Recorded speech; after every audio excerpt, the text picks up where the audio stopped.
दरम्यान मालवण घटनेच्या पार्श्वभूमीवर आता ठाकरे गटाचं नाशिकमध्ये आंदोलन सुरू आहे। सीबीएसईच्या छत्रपती शिवाजी महाराज पुतळ्यासमोर ठाकरे गटाच्या वतीने आंदोलन करण्यात येत आहे।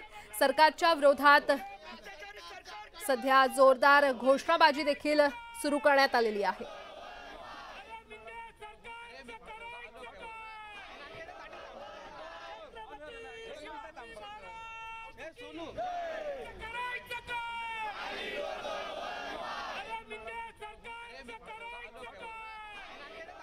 आणि या संदर्भात अधिक माहिती देत आहेत आमचे प्रतिनिधी लक्ष्मण घाटोळ आपल्यासोबत जोडले गेलेले आहेत। लक्ष्मण, एकीकडे पुण्यामध्ये देखील उद्धव बाळासाहेब ठाकरे गटाकडून आंदोलन सुरू आहे, तर नाशिकमध्ये देखील तसंच काहीसं चित्र पाहायला मिळतंय। काय सध्याचे अपडेट? ठाकरेंच्या शिवसैनिकांनी ज्या ठिकाणी आंदोलन केलं, आता त्याच ठिकाणी राष्ट्रवादी काँग्रेस पक्ष, अजित पवार गटाचे कार्यकर्ते जे आहेत ते दाखल झालेले आहेत आणि त्यांच्याकडनं या ठिकाणी मूक आंदोलन जे आहे ते केलं जात आहे। ही मूक आंदोलनाची दृश्य आहे।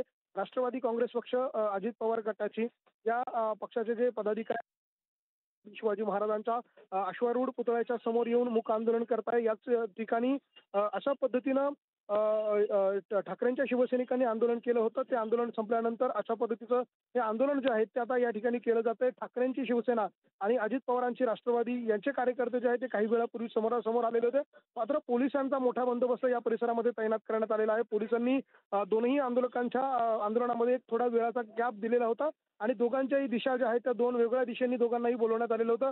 त्यामुळे हे कार्यकर्ते जे आहेत ते समोरासमोर येण्यापासून थांबलेले आहे। मात्र एक जोरदार घोषणाबाजी यापूर्वी ठाकरेंच्या शिवसैनिकांनी ज्या ठिकाणी केली त्या ठिकाणी आता राष्ट्रवादी काँग्रेस पक्ष, अजित पवार गटाचे कार्यकर्ते अशा पद्धतीनं मूक आंदोलन करून या घटनेचा खेद व्यक्त करताय। या घटनेच्या बद्दल अशा पद्धतीचं आंदोलन जे आहे ते या परिसरामध्ये केलं जात आहे।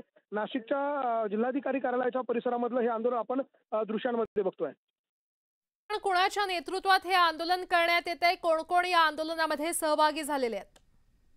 राष्ट्रवादी काँग्रेस पक्षाचं जे आंदोलन आता सुरू आहे ते आंदोलन जे आहे ते राष्ट्रवादी काँग्रेस पक्ष, अजित पवार गटाचे पदाधिकारी रंजन ठाकरे असतील, अर्जुन टिळे असतील, त्याचबरोबर इतर जे पदाधिकारी आहे त्यांच्या उपस्थितीमध्ये हे आंदोलन केलं जात आहे। आणि ह्या आंदोलनाची दृश्य आहे जे शिवसेनेचं आंदोलन झालं ठाकरे गटाचं, तर ते आंदोलन जे होतं ते सुधाकर बडगुजर, विलास शिंदे, विनायक पांडे यांच्या नेतृत्वाखाली झालेलं होतं आणि आता अशा पद्धतीनं हे दुसरं आंदोलन या परिसरात होत आहे। लक्ष्मण, अपडेट घेत राहू। तुर्तास धन्यवाद या माहितीसाठी।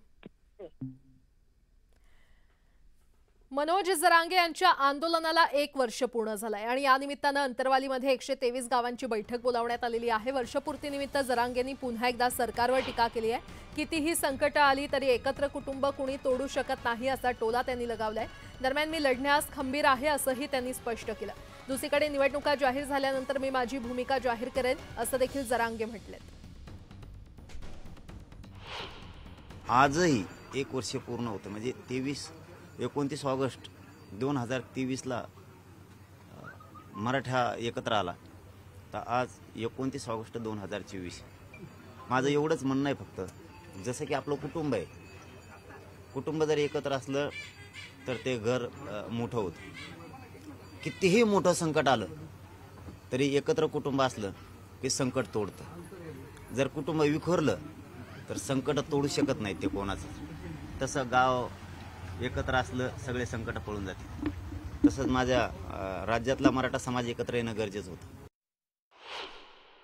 एखादी गोष्ट नाही मिळाली ना, 4 दिवस लेट मिळेल, 1 महिनाभर लेट मिळेल, पण एकजूट राहिलात की विजय तुमच्या पायात येऊन पडलाच म्हणून समजायचा। फक्त एकजूट राहा, मी खंबीर आहे लढायला। घोषणा नाही, गोदापट्ट्यातच नाही की ज्यांना कामं बुडून कोणी येऊ नका असं सांगितलेलं आहे। छोटी बैठक, कारण आम्ही 29ची जी बैठक ठेवली होती राज्याची ती रद्द केलेली। मोठी बैठक होणार आहे निवडणुकाच्या तारखा जाहीर झाल्यावर 4-8 दिवस अगोदर, आणि तिथं ठरवलं जाणार आहे पाडायची का उभा करायची। परंतु आज 1 वर्ष पूर्ण होत आहे म्हणून कामं बुडवून कोणी येऊ नका, मी जाहीर सांगितलेलं। कामं बुडवून कोणी येऊ नका, मला काय कोणाला दाखवायची गरज नाही। एक मोठी बातमी, पूजा खेडकरला दिल्ली हायकोर्टानं दिलासा दिलाय। 5 सप्टेंबरपर्यंत अटकेपासून संरक्षण देण्यात आलेलं आहे। बडतर्फ IAS अधिकारी पूजा खेडकर प्रकरण दिल्ली हायकोर्टानं आता पूजा खेडकरला दिलासा दिलाय आणि पूजा खेडकरला 5 सप्टेंबरपर्यंत अटकेपासून संरक्षण देण्यात आलेलं आहे।